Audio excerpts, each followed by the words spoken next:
Ang MV Princess of the Stars o simpleng Princess of the Stars ay isang pampasaherong barko na pag-aari ng kumpanyang Sulpicio Lines sa Pilipinas.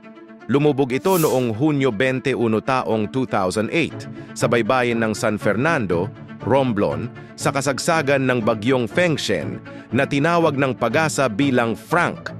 Dumaan mismo ang bagyo sa Romblon bilang Category 2 typhoon na naging dahilan ng pagtaob at paglubog ng barko.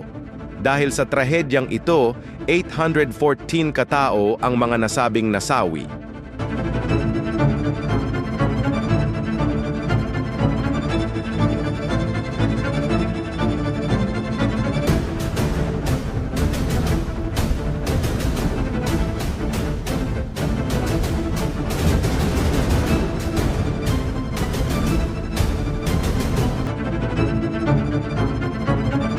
Umalis ang Princess of the Stars sa pantalan ng Maynila noong Hunyo 20, 2008, patungo sa lungsod ng Cebu.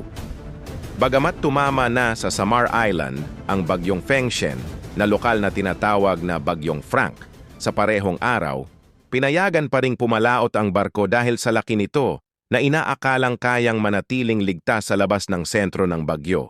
Gayunman, biglang nagbago ng direksyon ang bagyo makalipas ang ilang oras na naglagay sa barko sa matinding panganib na lamunin ng matinding unos. Tanghaling tapat noong Hunyo 21, nagpadala ng distress signal ang barko, ngunit nawala ang komunikasyon sa radyo bandang alas 12:30 ng tanghali. Ayon kay Alkalde Nanet Tansinco ng San Fernando, agad siyang nagpadala ng speedboat at nakumpirma na ang barko ay may butas sa ilalim ng hull at bahagyang lumubog at ilang bangkay ang natagpuan sa paligid.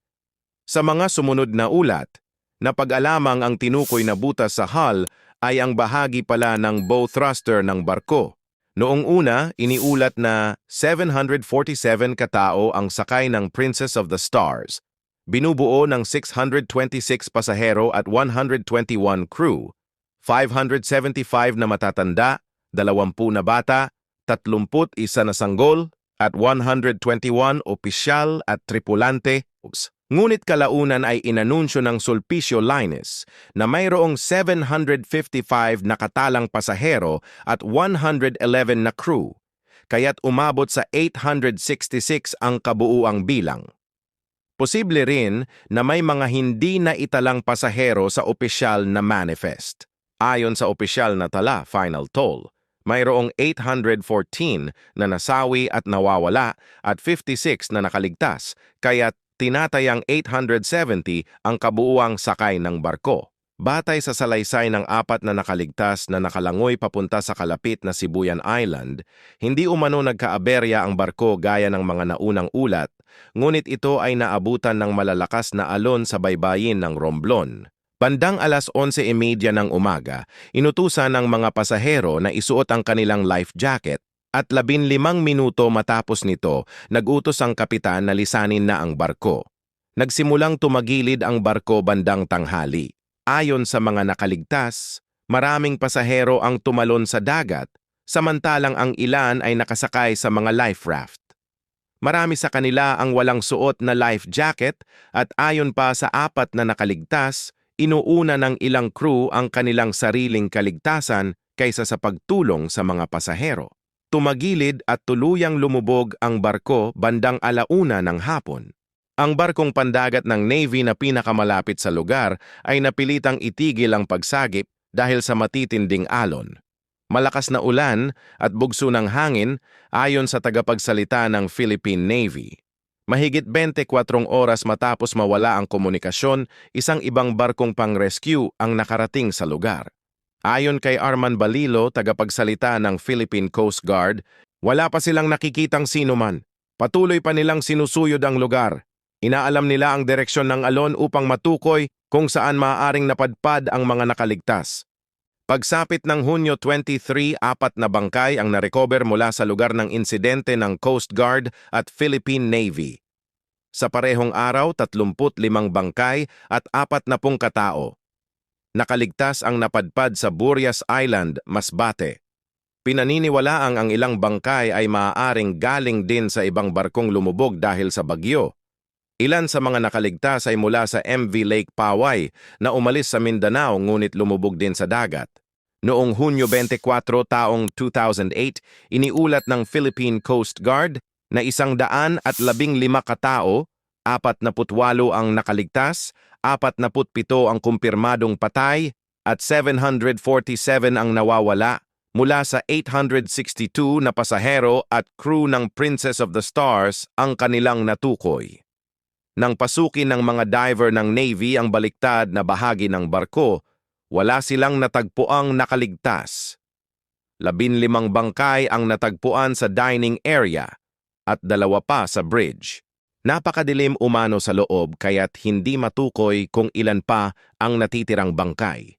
Samantala, isang helicopter ng barkong militar ng USNS Stockholm, ang nakakita ng 12 bangkay na palutang-lutang malapit sa Masbate Island, ngunit hindi tiyak kung galing ang mga ito sa Princess of the Stars. Inakusahan ng mga pamilya ng mga biktima ang Sulpicio Lines at Philippine Coast Guard ng kapabayaan sa pagpapalaot ng barko sa kabila ng masamang panahon.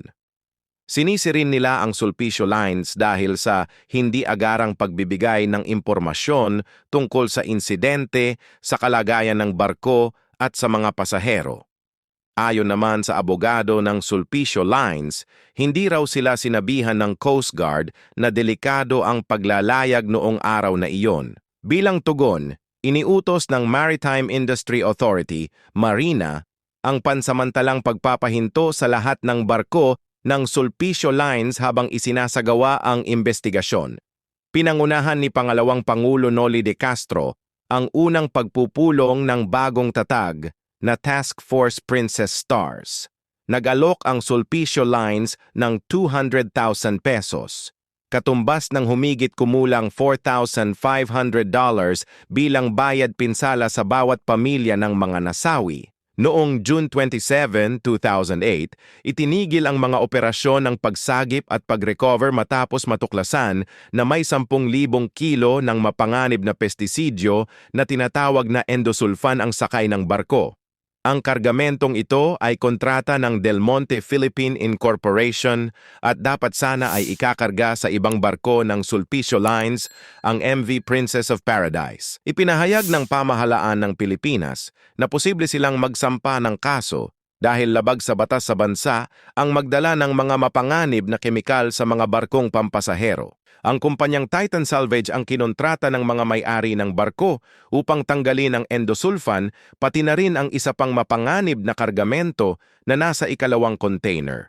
Ang 2 kargamento ay matatagpuan sa D-deck ng tumagilid na barko. Bumuo ang Titan Salvage ng isang salvage team na binubuo ng mga sumusunod na kumpanya, Harbor Star, isang kumpanyang Pilipino na dalubhasa sa paghatak at pagsagip ng mga barko, Global Diving and Salvage, isang kumpanyang Amerikano na dalubhasa sa hazardous diving operations, at South Pacific Environmental, isang kumpanyang nakabase sa Guam na dalubhasa sa paghawak ng mga mapanganib na chemical.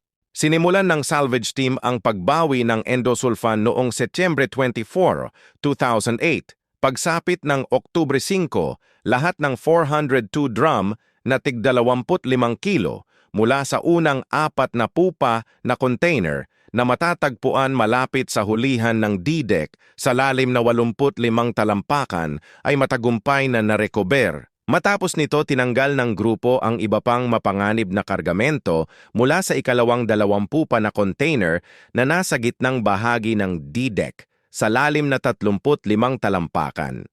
Noong Oktubre 11, napag-alamang ligtas na narecover ang lahat ng mapanganib na kargamento mula sa ikalawang container. Pagkatapos nito, binutasan ng salvage team ang hull ng barko upang tanggalin ang natitirang langis. Natapos ang yugtong ito noong Oktubre 17 at tinatayang mahigit 200,000 na litro ng langis ang narecover mula sa barko. Ang 5 kasaping Board of Marine Inquiry, BMI, ng Pilipinas sa kanilang 65 pahinang ulat na may petsang Agosto 25 taong 2008 na isinumite sa Maritime Industry Authority, Marina, ay natukoy na may pananagutan ng Sulpicio Lines at ang kapitan ng barko sa naganap na trahedya.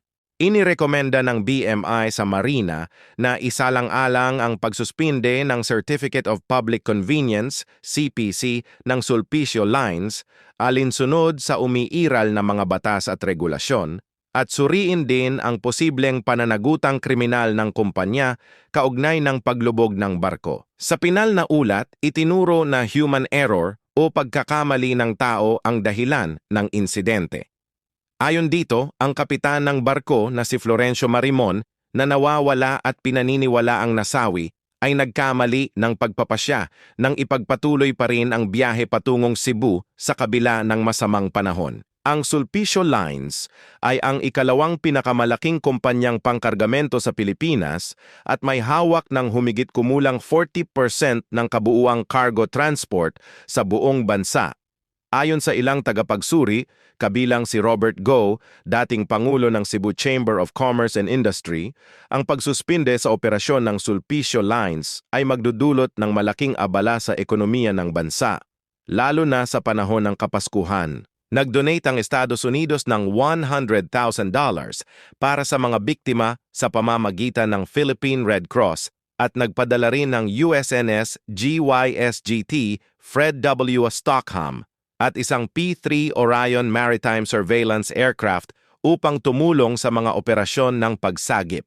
Sa isang pulong ng harapan sa pagitan ni na Pangulong George W. Bush ng Estados Unidos at Pangulong Gloria Macapagal Arroyo ng Pilipinas, ipinaabot ng Amerika ang kanilang pakikiramay sa sambayanang Pilipino at nangakong magbibigay pa ng karagdagang tulong kabilang ang pagpapadala ng US Naval Carrier Group USS Ronald Reagan upang tumulong sa mga operasyon ng pagsagip at pag-recover.